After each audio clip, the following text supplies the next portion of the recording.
Good evening, ladies and gentlemen, and welcome to what would normally be a normal rock and roll union show. Tonight we're doing vinyl siding. My co-host and friend, as always, Bill Puig, here with me. And just wanted to touch base with you guys on our sponsor, Rosenfeld Dental Associates, located at 1095 Inman Avenue in Edison, New Jersey. Come rock your smile with the Rock Doc, David Rosenfeld, nominated once again for one of the top dentists of 2022 now. Big congratulations out to him. Tonight, we're talking all about Aerosmith, one of my all-time favorite bands, the one band that made me fall in love with rock and roll. And we got some amazing guests here with us as well. Bill, welcome. Hey, CT. It's been a while since we've done this. We're going to have to get back on a regular schedule soon, I think. Yeah, back in the saddle, so to speak. So That sounds like a cue. When Bill and I first started this, we were originally slated to have these lovely ladies with us from RagDolls, but it just wasn't meant to happen. You can check out our review of the Rocks album on our YouTube channel. Make sure you like and subscribe while you're there. But in the meantime, it is our pleasure to bring on board to the Rock and Roll Union family the RagDolls. Hi, ladies. How are you? Hello. Hello. So I feel like an ass because I didn't get your name beforehand. I know Susie. Masha. Oh, say that again? Masha. It's like Marsha without the R. Masha. Or like Sasha with an N. Nice. So like a Masha pit. Yeah, exactly. They actually call me Mosh Pit in high school. So that's awesome. I was playing speed metal back then, so there's a reason for that. So these ladies are part of a all Aerosmith tribute out of Los Angeles called RagDolls. Can you guys give us a little bit of a background to how you guys got started? I know we talked a little bit before we came on air about that, but could you tell us like origin stories and how you guys all connected and a little bit of the beginnings? Well, the beginning started when in the beginning there was man, and there was one man that rocked harder. No, I as a vocalist and songwriter or co-songwriter, I got tired of the pay-to-play and the local scene around LA, trying to get my own music and bands I was in, original bands, getting your friends to come see you and guilt them and hard work. And I thought, I love Aerosmith so much, and if I was going to pay tribute to any type of band, it would be Aerosmith. I had tape recorded myself doing a karaoke version of Last Child, and I put that on my phone, and I started contacting friends, and I put ads out on Facebook, and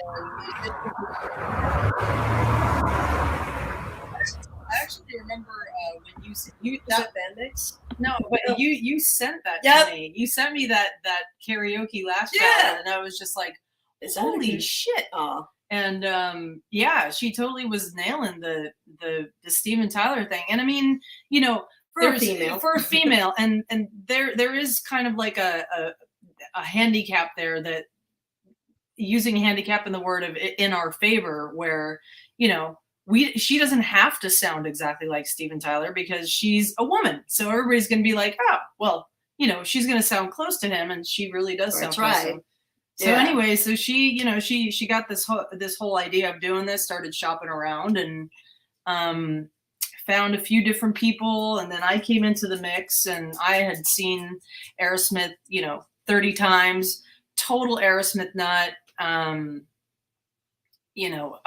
New perverse amounts of information about the band that I could periodically just bleh on stage, and it was a good marriage because I had the technical musical knowledge of what would work and what would not work and all that kind of stuff, and so we just put it together from there. We got a great you know, it went through a few different people, but then we got a great lead player, Joe. She's my partner in crime. Who's Allie, and then you know we got Tara, who's on bass, and that would be our Tara is our third bassist, and you know it was kind of like one of those Spinal Tap things where our bassist just kept turning green blobs and disappearing. So so this one I think won't turn into a green blob. She's awesome and really complements the band and looks cool. She's got that Tom vibe, kind of stoic and laid back, with a perma smile on. Perma smile. She's awesome. Definitely perma smile. We're the Blondie twins on that side of the stage.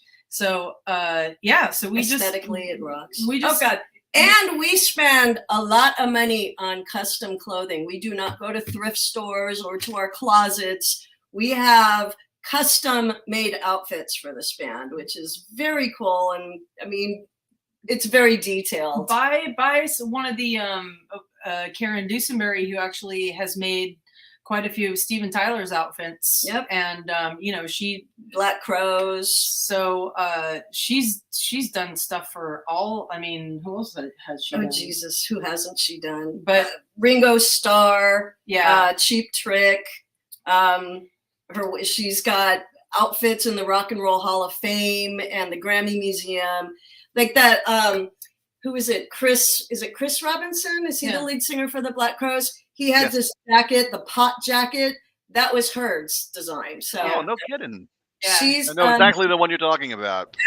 She's amazing. He had the pants in her studio when she was fitting me for these cool pants that she made for me. And she's like, "You want to touch them?" I'm like, no, I'm gonna smell them. So yeah. And I have the best. His outfit in the 90s. Steven Tyler's actually. It's a leopard. A leopard one piece. Right. So leotard. she still had a piece of material from his leotard, and she made me a vest out of that. So oh wow, very nice. I love it. But that's how anyway. we started, and I couldn't do it without this one. She's our musical director, which, you know, as a lead singer, it's kind of hard to release control over. And after forming this too, it's like, wait a minute, this is my child. I'm the Frankenstein. But I just kind of, it's refreshing and to have somebody that is as knowledgeable and talented as Masha. So I just released the musical side of it, and she tells us all what to do, basically. Part of, and I like it. Part of it is how many times I've seen them. You know, I mean, I started with just listening to them and studied so much about it, and you know, I started playing guitar at 12, and so you're listening to learning how everything works, and then you get to see them live, and you see the whole mechanics of which songs they play and what order, what works, what doesn't. And so it was just like everything just kind of went in here and stayed in here. And so when this opportunity came up, it was like, oh my God, you mean I could use all of this information for something? Let's do it. And I think we've gotten pretty far after only been performing a year. I mean, we got signed to a talent agency based in actually New Jersey and Chicago. They have offices in both. Blue Raven Entertainment picked us up about 2 months ago. Was it? Yeah, around 2 months ago, and we already got, you know, some festivals and we're going on a cruise, and we're doing East Coast, and so it's cool. So we're excited. Things are moving, I think, pretty fast for a band that is pretty young. And coming out of the COVID, you know, it's not been easy. So, Bill, any questions for them? I know you have a list. Oh, I have a ton of questions. Bring them. Shoot. No, you were talking a little bit about some of the pacing of the shows and what goes into that. I've seen Aerosmith a few times myself. Not 30 times, to be sure, probably about 3 or 4. And one of the things that always strikes me as very interesting about them, well, 2 things, actually. One is that there is, you know, at least 3 different eras of Aerosmith songs, between the early stuff of the 70s, the comeback period of the 80s, and then the 90s period with some of the outside songwriters and different things that they did with various producers. Then you have the other aspect of it with the use of different keys, the guitar tunings and so forth. I mean, one of the things that struck me, one of the first times I saw Aerosmith, was it seemed like every time they finished a song, the guitar techs were running on stage to get Joe a guitar, get Brad a guitar, get Tom a bass to be able to do the next song. And so all of that to say, I'm really curious how you approach structuring your sets, keeping all of that in mind. How did... Uh-oh, he froze up. Oops, Bill, we lost you. Bill's frozen, but yeah, I think he's just asking how you guys go about like structuring your... I got it. Well, it's pretty much like how Aerosmith does it, but it's also keeping in mind the different energies of how we do the songs. And we basically try to incorporate something from, you're going to get stuff off of the first album. You're going to get the big classic hits, Sweet Emotion and Walk This Way and Dream On. And the way that I structure it is that it kind of starts out, usually it'll start out big, and then it'll kind of like travel through the years, and then you'll sprinkle it with a little bit of, here's some 90s stuff, and then all of a sudden it goes into something off of the first album, and so it all comes to a crescendo. So the whole point is to kind of go like this. Whee! I'm on a roller coaster, and then you get to the final big drop, and then that's the big, with the guitars? Explosions. And then so, anyways, but also, as you were asking, I think one of the reasons that Aerosmith has all the time is because they can. Money.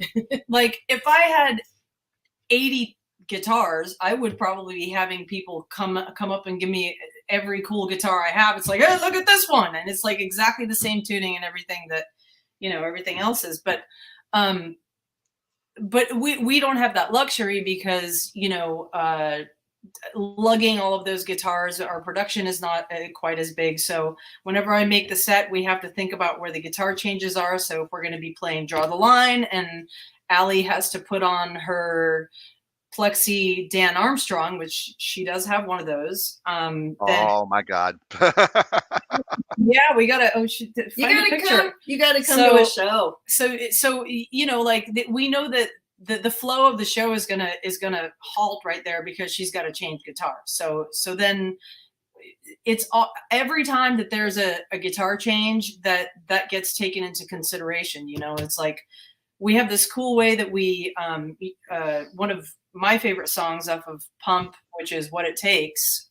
When we do that song, Susie does a version that Aerosmith did live, and what it is that Steven starts the song just by himself, a cappella, and it is just so cool because it's just a voice, and it's like usually just a spotlight on a dark stage, and it's her, and she starts singing it, and people sing along. People start singing along, and she does this crazy screaming, and we don't come in with the entire band until the first chorus comes in. But what people aren't seeing is they're switching. Is we're switching and we're tuning and we're doing all this stuff because this is like our little breather. Our little breather. Like we got to do everything because this is one of our only breaks. So if you're asking about the pacing of the sets, that kind of stuff goes into consideration. Is peppering in a little bit of everything from every period of theirs, and then making sure it has a flow and a big ending, and then that we're not going to bore people to death with, oh, excuse me, I need to change my guitar again, because and you don't want there's to only talk so too many much. times you can do that. So people don't want to hear you talk at these things. They want to rock. Yeah, absolutely. So So And I couldn't help but gotta smile ask- when you mentioned the Dan Armstrong guitar, by the way. I saw that. Because I used to own a Dan Armstrong bass, and I ultimately sold it because it was heavy as a boat anchor. Oh, Wow. you know what? I've never actually. No, I have picked up her guitar. It's not that heavy, but I mean, a guitar is always way smaller than a bass. But Yeah. but it looks super duper cool. So Oh yeah. I mean, you got to find a picture of her with it. Yeah. But you could find a picture of her with it. But it's so cool when she gets it out, because Real fans know. Yeah, real fans know, and we're Casuals don't. we're sticking to as much of it as we can. So I got to ask you, you said briefly about how the rest of the band gets a little reprieve during that section. Do you guys also do like the Joe Perry kind of thing and let the guitar player kind of have her moment while Susie's kind of catching her breath and taking a break for a second? We're getting there. Yeah, Allie is very meticulous with learning these leads note for note. Gotcha. So it's a lot. And yeah, we'll get there where she can just go off. I mean, I want everybody to do a solo. I think they should all shine. Yeah, and I mean, like, when Joe has he does his one song Red House. Usually he'll do that, or he'll do Don't Stop Messing Around. You don't stop messing around. It's just like a blues song. So that'll get worked into the set eventually. We're still like, there's still like so many songs that we need to get to, and we're so meticulous with getting the feel and the speed and the solos and everything that it's like we're not moving on to another song until we got this like 100%. So, And then but it's coming. They're 99%. It'll happen. Yeah. I mean, the master list is about 52 songs. And Wow. We got there's a lot. We got 23 right now. Right. So, Man. So, I mean, as far as certain eras of Aerosmith, do you guys have your favorites? I mean, honestly, every Aerosmith fan's got to have their favorites. But, I mean, are you... It kind of hurts me to say, a lot of us pick the 70s over, like, more contemporary stuff, or... It's funny because the first time I saw Aerosmith was the Get a Grip tour. And I was 18 during that time. yeah. And I still call that era like the new stuff. Like, because the difference is night and day between the 70s and the current. Yeah. Oh, totally. What do you guys prefer? Susie? All right. While she thinks, I'll tell you what. Well, I mean, I love the older stuff. Production-wise, it's a lot simpler. So when my favorite era was the drums, like Joey Kramer's drums had this just a train effect. Oh, yeah.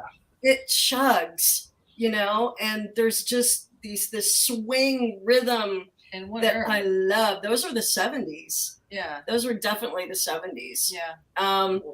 Though the 80s hold a place in my heart. I loved Rockin' a Hard Place, but I don't think I have any favorites from Done with Mirrors. I think everything went well. It was like a bad time in their lives as well. But like I'm constantly trying to get her to add something from Rockin' a Hard Place and Night in the Ruts. Junior high for me, and I'll tell you what, if you're going to add something from Rockin' a Hard Place, I think Bitches Brew would be a cool ass tune for you guys to cover.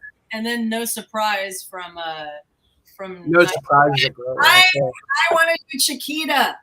Yeah, I mean, so for but me, total it's different guitar tuning. So for me, it's kind of like it's really hard to say because I mean I love their classic stuff and getting to you guys were talking about rocks and my whole thought about, you know, their first album, Aerosmith, then Get Your Wings, then Toys in the Attic, then Rocks, then Draw the Line.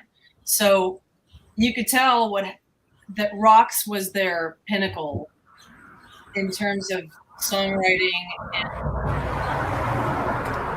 if they hadn't screwed themselves up so bad with drugs, I always say, like, can you imagine where they would have gone?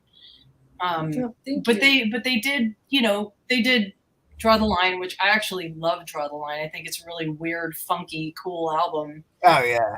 But I mean, it's always going to be the classic era for me, the classic, not the classic '80s. But I mean, you have to remember, I started listening to Aerosmith in 1987 when I was 12, and the song that got me into Aerosmith, you're gonna laugh, is Angel. That was a big one back then.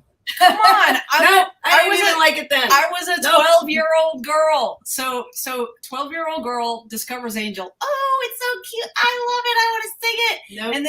And then the, you know, the guys got the lips, and I'm like, ooh, this is like, what is this all about? And then just the whole thing explodes, and then I go backwards and go through all the classic stuff. And then they start releasing everything in real time for me. So it's hard to say. You know, the classic stuff is the best stuff that they have, in my opinion. But I lived through the releases of Permanent Vacation, Pump, Get a Grip, and Just Push Play. And, you know, I mean, they're just never going to be as great as the classics. Yeah. So I think the song that got me into Aerosmith would probably be worse than yours. Loving an Elevator is what like got me on them. That's an awesome song. Oh my God. Like I remember like the video would come on and like my whole house would be in an uproar because I'd be running around singing it. Like and the guy and Steven's humping the Corvette, and your family was like, great song there. No, I mean, we do Love in an Elevator, and that's a great, that, you know, it's got like a 2.5, it's got like a 3-minute guitar solo exchange in it. And that's a kind of it's a very interesting song. Think about, you know, during the 80s, there were a lot of bands that released kind of like very packaged pop kind of, you know, formulated kind of stuff. And then rock kind of did this cool thing, and Love in an Elevator came out, and I was just thinking, you know, this is unlike any song I've ever heard. And as silly as it is with a title like Love in an Elevator, like what is this song? But it's so cool, and we love to play it. Because we all sing in this band, except for the bass player, and we work hard on our harmonies. So at the end of Love in an Elevator, we stop playing, and I, you know, hold the note in the air, and I hold that a long time, and people are like, okay, enough. And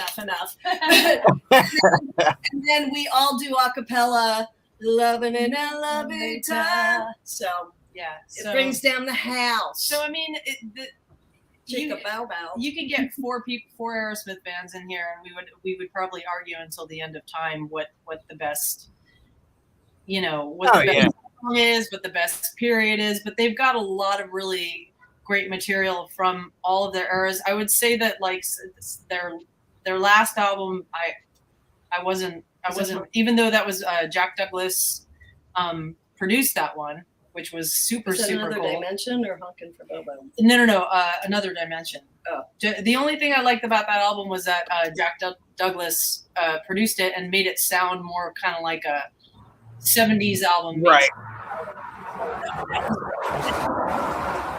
And I mean, that had to be one of the, I don't want to say weakest Aerosmith albums, but probably the least sold albums. That's one of the albums that people don't know much about. Or Honkin' with Bobo. Honkin' on Bobo was. Or Honkin' on Bobo. That's a great album, though. Right.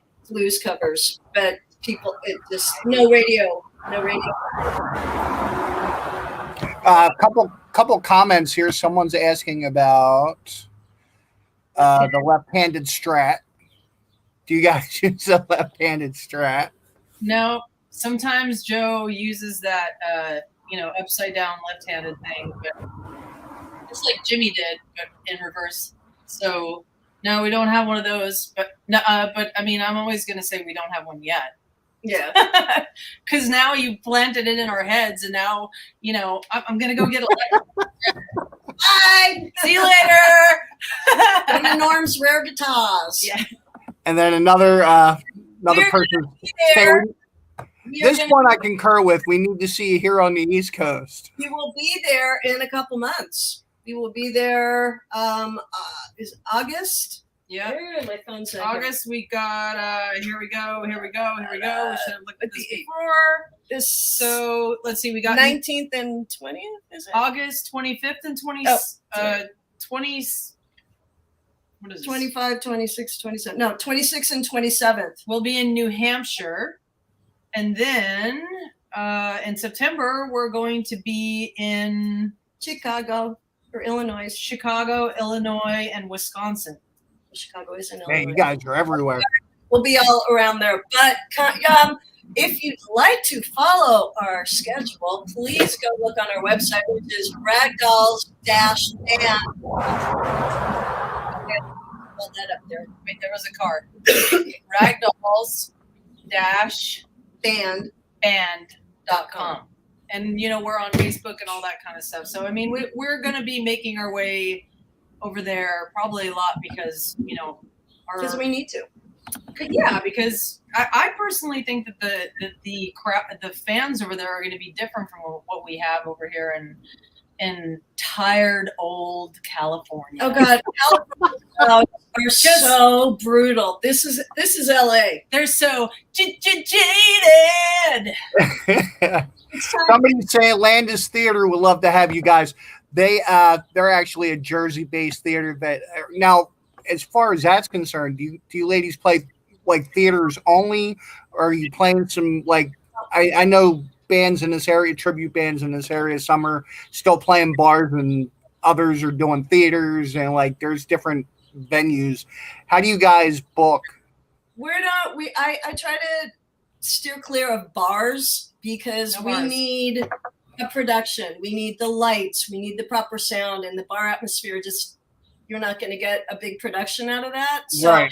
And we want to keep this project at a higher level. So theaters, music venues, festivals, PACs, fairs and festivals, that type of thing. So basically any place that'll pay us.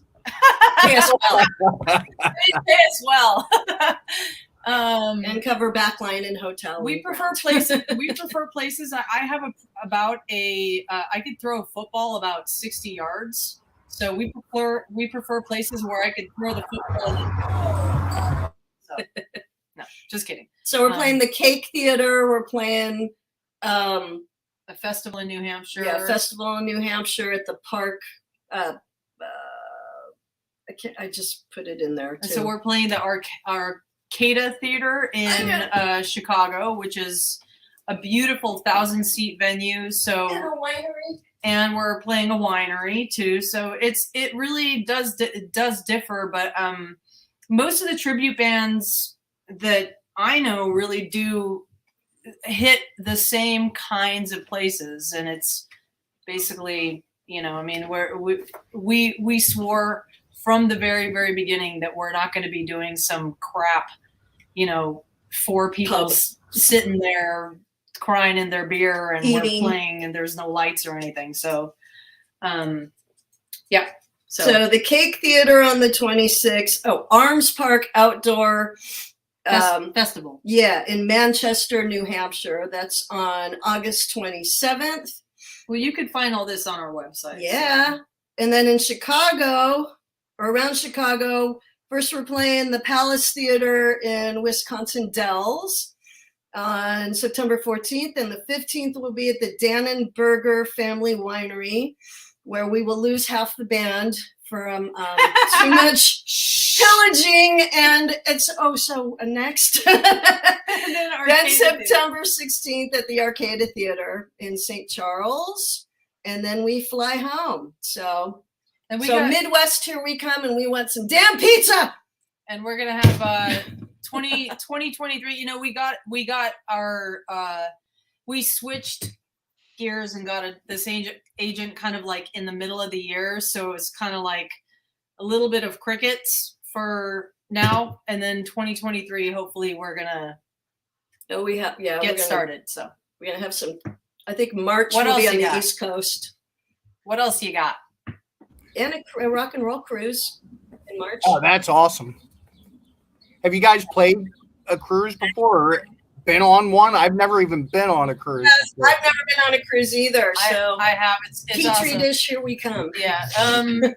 So I know this band called Queen Nation, who's a really great Queen tribute.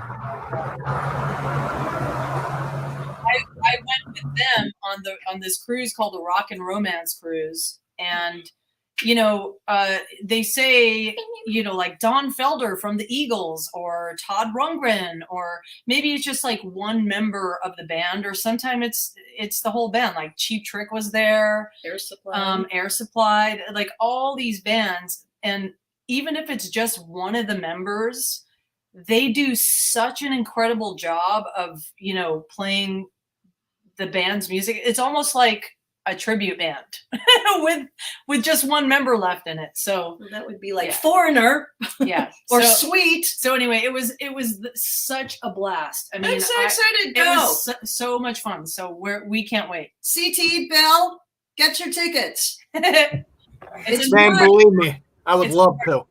It's fun. So the Bill, or while we have you, Bill's been kind of having some Wi-Fi issues tonight.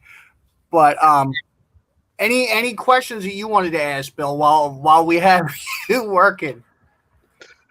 Well, one other thing that I was curious about, going back to presentation and what songs go in the sets and so forth, have you ever thought about the possibility of using actual Aerosmith set lists to go forward and do a presentation, as opposed to...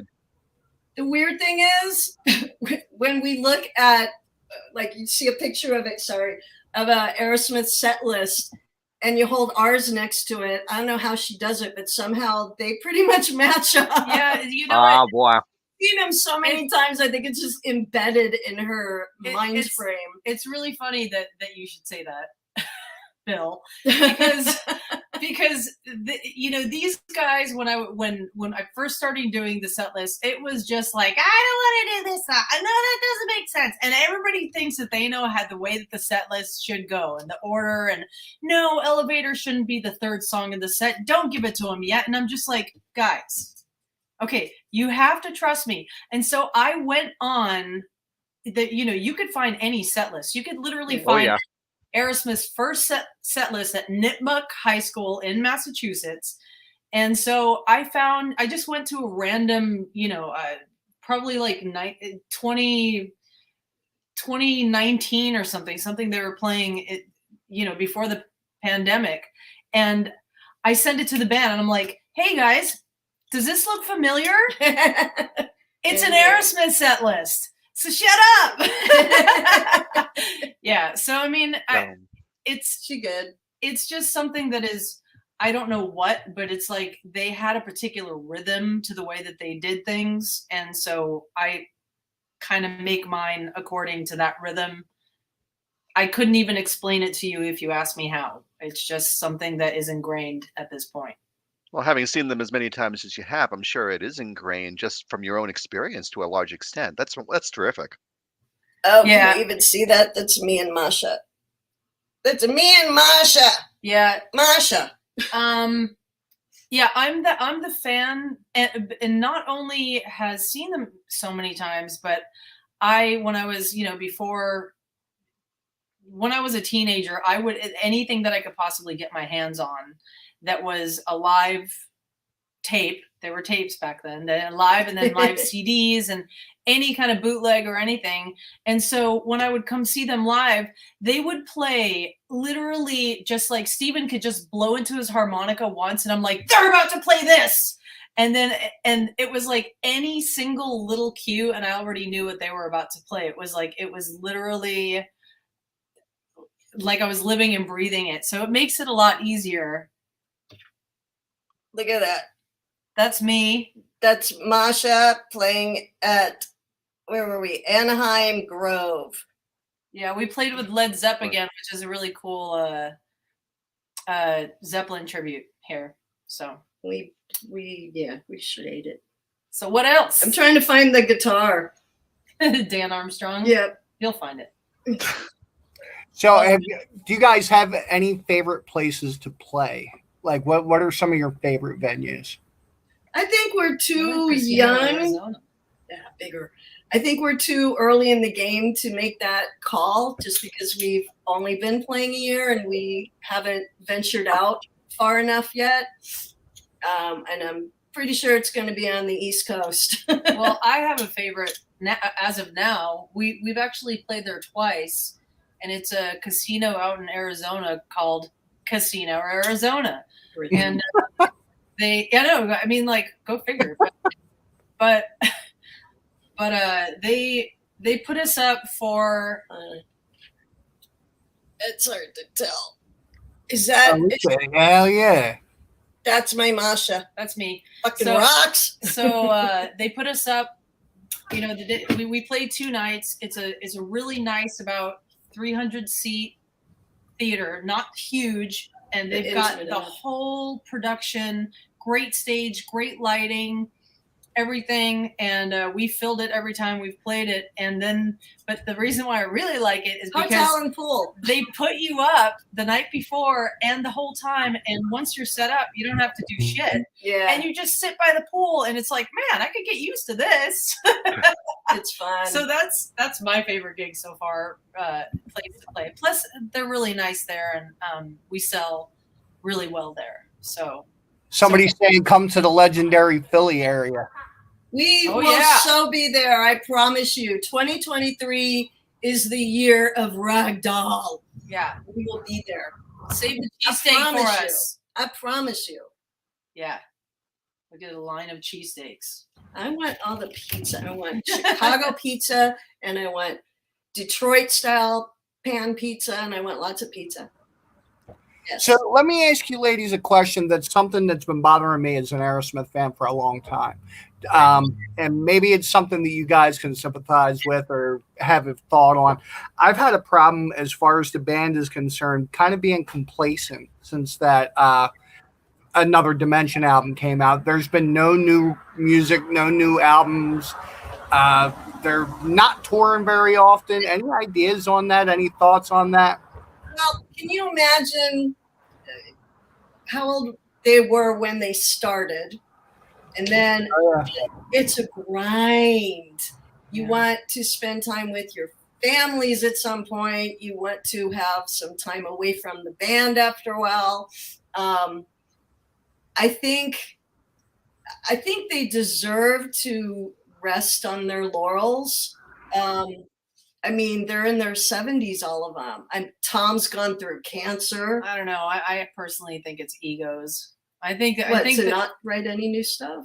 No, well, I think that their egos just kind of came to this point where they just can't really write as well anymore, and maybe the music that they're writing isn't as relevant anymore, and maybe they're comfortable, and I don't know. I mean, it's a bummer. It's a total bummer. What about the Stones? The Stones don't either. Well, they haven't done any new stuff. I mean, you're older. Yeah, you're right on that.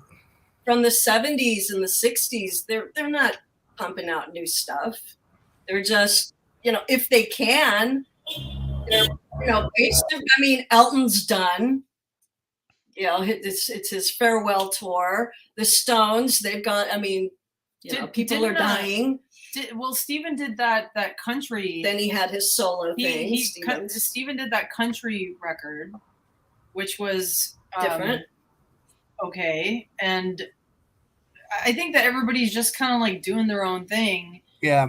I personally think that if a group really wants to make music together, they're gonna make music together, and I don't think they want to they really feel like doing it anymore. Well, plus I don't think it would get the same reception. No, I don't think I would rather you just kind of like leave it alone than put out some kind of half-assed.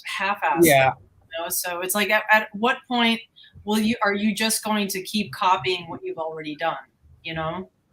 They've got such a catalog at this point where they probably could, other than for maybe like 3 or 4 core signature songs, they could possibly for a tour dig out songs that they haven't played in 20 years. Oh yeah. I think they would be. Aren't they doing that occasionally now? I mean, now they're releasing stuff from their vault, like rehearsal tapes and whatnot. Yep. They're doing things like that. So, I mean, come on. If I were that age and I had that kind of longevity to be able to do what you love for that long, I don't know if I would feel a need to write new stuff. Yeah. You know what I mean? Yeah. I will say it's very interesting seeing Joe Perry with the Hollywood Vampires. I think that was a really cool project. But they're just covers. They're just a tribute band, pretty much. I mean, they're not doing anything new. They're having fun. Yeah, they're just having fun. Which makes you have fun. I mean, I actually saw Joe with the Joe Perry project. Did you really? And it was somewhere here at like the El Rey Theater. Oh wow! And I lost my freaking mind. And you know, it makes it very obvious what the difference is between Steven Tyler and Joe Perry, because when Aerosmith plays together, it's the whole melodic thing with the blues guitar, and it's like this marriage of stuff. It's magic. But you go see Joe Perry, and it's like, oh! It's like you got to put a helmet on, and it's in a good way, or what? Yeah, it's his vocal. Was he singing? He was singing, but he had a singer too. Oh, he had that Swedish guy. But it's very distinctly obvious it's that part of Aerosmith that really, really grabs me.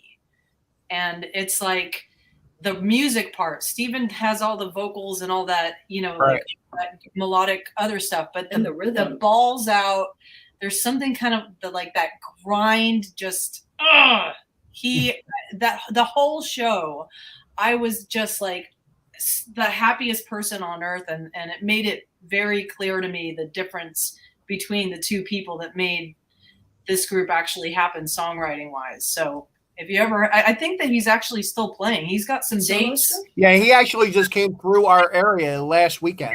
Did you see him?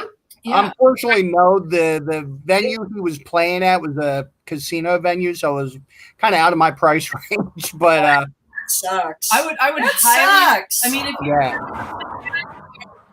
recommend seeing him. It's way more than you think it's going to be. It's like it's really just good. Financially, you know, there's a recession about to hit, and ticket prices are ridiculous. I mean, I want the whole band to go to Vegas to see one of the residency shows, but it's so freaking expensive. Even the discounted tickets, if you're in the industry, like agents and whatnot, they're still expensive. All we need to do is just have Aerosmith put us on the list. I know. So I'll call Steven like next week. Oh, honey.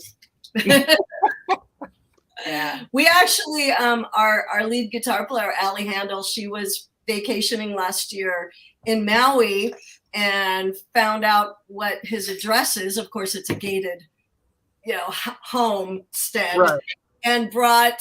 She wrapped up one of our T-shirts in a pretty little pink bag, and she dropped it off at his front gate. So maybe he has heard of us. I know some of the guys have. They probably thought it was a bomb and just right in the trash. I know. You know? But there it is. Right? So my last question for you ladies, I know you brought it up earlier, but just to rehash, how do people go about finding you guys, finding show dates, social media pages, that kind of thing? Well, again, it's www.ragdolls, one word, .com. And all of our tour dates are up on there. Lots of live pictures, videos. I think we have 2 studio recordings that I have to say sound great, like identical I think. And Hopefully then- you can go to the Aerosmith recordings. And then we have our Facebook, which has a lot of stuff on it. All of our Which is events and all that kind of stuff. RagDolls Tribute. It's a RagDolls tribute band. And then on Facebook. And we have a then TikTok and we have YouTube. a TikTok. We have a YouTube. We have a Instagram. So basically anywhere you put it, I mean, if you just Google RagDolls all-female Aerosmith tribute, you're going to find us. We pop up. Or you're going to find something really weird. That's not. But don't click on that one. Click on the one that isn't. Here's what we look like. Don't fuck it up. Okay. But does anyone have questions out there on your who's watching the I shared the one with the I'm not sure if we talked about this one. Did you copy your guitar rig after Perry's rig? Have you seen that thing? It's oh my god, I remember printing out for Brad Whitford because she's our Brad Whitford, and for Joe Perry, all of the mechanics that go into god, it's big. We're not rich enough to do that, honey. So I mean, traveling with all that, you need trucks. But you know what? We have gotten so many compliments on our tone. So you could create a sound very similar to another sound with different equipment, but I mean, like I'm playing through a Les Paul. I'm the Brad, by the way. I'm not. I mean, you could kind of tell, but I'm the Brad, and but Allie's comes as close to the tone as she can. She uses Marshalls. She uses some vintage, vintage distortion boxes. She uses the vocoder. Yeah. She uses the talk box thing. The talk box, and so she uses a lot of the stuff. But did she copy his exact rig? Well, also you have to realize playing clubs and smaller venues, and then they're set up to play arenas. It's night and day. Yeah. It doesn't make sense for us to bring this gigantic massive thing. We would love to. I want the screen, the digital screens in the back. I want all the effects. Hey, could I borrow like $10,000? In fact, I put out on LinkedIn and Facebook a call out for angel investors to see if anyone would bite. You never know. Yeah, I'd love to get a huge production going. Anyway, I mean, like to close the question, we'd love to, but I think we come extremely close to their tones, and we've got great guitars and all that kind of stuff, so we do well. You'll have to come and see a show and then talk to us afterwards and give us your opinion. See it for yourself. Absolutely. Bill, any other questions? No, I think I covered everything I needed to. You guys are terrific. Definitely looking forward to seeing you if you get to the greater New York, New Jersey area sometime in the near future.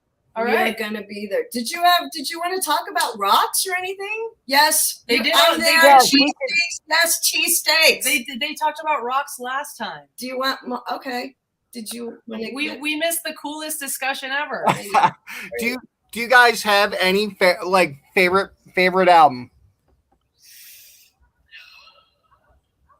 Don't do this to me. One particular. Are you talking Aerosmith albums or albums period? Yeah, Aerosmith albums. It would have to be. Yeah, I mean, it would have to be Rocks for me, just because, like I was saying before, it's really when it's their pinnacle songwriting. Like the classic songwriting, it's the pinnacle. I fell in love with them when, not when Draw the Line came out, but that was my first exposure to Aerosmith, was Draw the Line.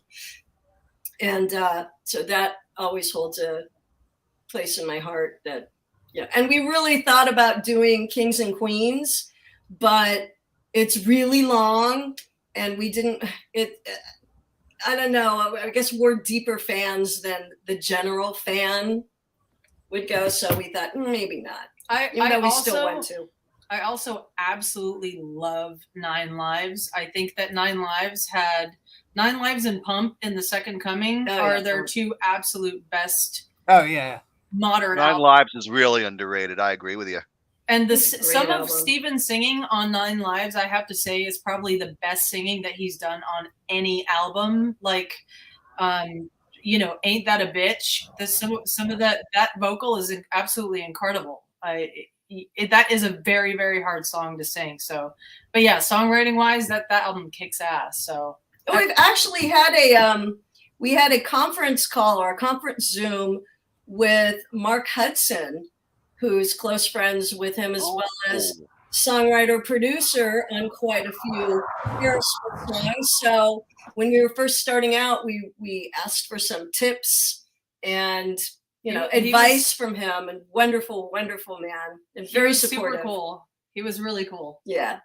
Really supportive of us. So that's excellent. He's a terrific musician in his own right, of course. Absolutely. Another Ruined it, Vinny, but well, he had his style. He may have ruined it, but he probably bought him a bunch of Porsches. There's that. Yeah, right. Maui, anyone? Yeah, I mean, they knew exactly what they were doing when they got into the puppy thing. Songwriter, the extra songwriters. I mean, they were making a product that was going to be like ching ching ching ching ching ching ching ching. Oh yeah, definitely going to work. Yeah. It did. I mean, you can't blame them. But some of that Desmond Child stuff was pretty cheesy. Like I was saying, the Angel. I mean, come on. And you know what? We're probably going to end up having to play that. I'm probably going to make you guys play that too. No, but no. Not Angel, but I mean, they had dorky. They had outside writers on, like, say, "Living on the Edge," and I think "Living on Edge." That was Mark Hudson. That's Mark. Yeah, and that's a fantastic song. That song. Oh my God. Oh really, Vinny? Your buddy from Geffen? Who was that? Waiting to hear it back from Vinny. Yeah. But yeah, even though some of the Desmond Child stuff was kind of cheesy, it still has a part in like me loving Aerosmith. Where like you can't help but sing along with some of the stuff. Yeah, the Desmond Child stuff doesn't bother me that much. I think the Diane Warren stuff is where I draw the line. Oh, Mark did, yeah. Oh, very cool. Very cool. Well, I had an offer from Geffen back in the day that I stupidly turned down. I didn't turn down. People I was working with turned down. I got offered a development deal from Geffen when I had one of my original bands, and I didn't want to hurt my band's feelings. Because it would have broken the band up. Stupid girl. Stupid. Anyway. Just curious, how many of that band at the time do you still talk to? Of those guys, just the drummer. I was with them for 30 years. We went nowhere. And Jeff Mueller. Oh. So Big Steve, Jeff. Just stupid. Now it's hard to go anywhere. Like rock's totally at a different spot right now than what it's ever been. Isn't it? I mean, and radio's different. It's just a different animal now. I think that there is some good stuff out there, though. It's definitely not getting any kind of like serious. You're not going to hear it if you turn the radio on, unless you're listening to some kind of college station. But there's a lot of really, really good original rock music that's coming out. I tell everybody, I said I think we're at a point right now, as far as rock is concerned, that the talent's better than it's been in like 25 years. Like, I think we're at a great spot talent-wise. It's just marketing and sales-wise and getting people out to shows and things like that are like really difficult right now. The labels don't. It doesn't exist like it used to. They won't even look at new talent unless the band has over 1 million followers. Yeah. Where there used to be, promotional departments. It's completely changed. And when you're the labels want the jobs done for them now. Exactly. Yeah, exactly. And there's so much out there. It's hard to cut through the noise to find, quality. I mean, and then there's, home studios where anyone can put stuff out. And there's a lot. I mean, it's good and it's bad, but hoping to get a label deal and that's going to make everything take off. Yeah. It just doesn't exist anymore, No. unfortunately. You have to, I mean, I don't know how much work bands had to do back in the day, but we have to do freaking everything. So, and if you're older, I don't know what they're doing. As an older musician, if you're not on top of all that social media and the tricks and yeah, what is it? SEO and like wording things and coding stuff and all that. I mean, it's like a full-time job just doing that. So you have to be a journalist. You have to be a marketing manager. You have to be a freaking routing director. You have to be like 8 different computer stuff that used to be people doing that for you, and now it's like that. Well, you have to be a digital. You can do that all yourself. You got a computer and go for it. I'm smiling to myself because you're describing what I do with my band pretty much. All right, well, Bill. Well, I mean, tell us about your band a little bit. Hello. What do you do? You're a bass player. Oh, I am a bass player. I have been working for about the last 5 years in a local band here in New Jersey called Legion of Prague. We are a progressive rock tribute band covering mostly early 70s, Yes, Genesis, Rush, King Crimson, that kind of stuff. Yeah. Dude, I can sing Geddy Lee like no other. Yeah. And I can do John Anderson like Mofo. In fact, I used to audition with Anderson, Bruford, Wakeman, and Howe songs. Yeah. Oh my God. Yeah, I know. I know. So if it wasn't Aerosmith, it would have been a Rush tribute. Although very cool. But all right on you. I mean, that's complicated stuff. Golf clap for Bill. No, unfortunately, you guys are on the other side of the United States. Otherwise, we'd get you to one of our shows. But we'll get out there. I promise. We're coming. Then you're going to say, why are they here? When are you going home? Oh, stop. Well, unfortunately, we're just about out of time, guys. Thank you so much for coming on with us tonight. This is excellent. Really. It was fun. It's been a great discussion. We're going to have to do another Aerosmith album. We'll review it together. Yeah, that would be fun. We absolutely can do that. I mean, we talked about rocks, but there's, God almighty, between Toys in the Attic, 9 Lives, Rockin' a Hard Place to Mention. Yep. I like to do Pump, honestly. That was the album that got me into them. Get a Grip. Get a Grip was great. So, ladies, thank you so much. Don't forget to follow us on RagDolls-band.com. Have a great night, guys. Thanks so much for joining us. Bye. All right, guys. So that was RagDolls, man. Make sure you guys follow them. Take care of liking their page and all that stuff. Really good festival this weekend. If you guys are looking to get out in the Philadelphia area, BLE presents Masquerade. They'll be at the 2300 Arena. A lot of cool bands like Autograph, Steven Adler, and some others will be on board for that. I'll be over there all 3 days checking that out. Bill, what do you got in store for this week?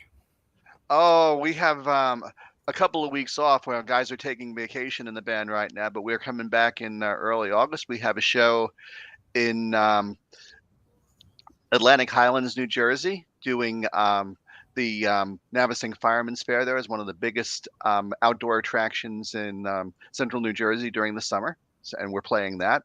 Nice. And then we have a great show in Asbury Park at Tim McLuhan's Supper Club coming up on August 28th. So we're busy. Sounds great, man. All right, guys. So for me, remember, don't just leave it better. Bill, any last words?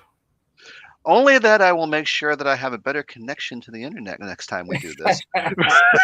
Things happen, man. Things happen. So, guys, take care of yourselves. Have a great week. Take good care, everybody.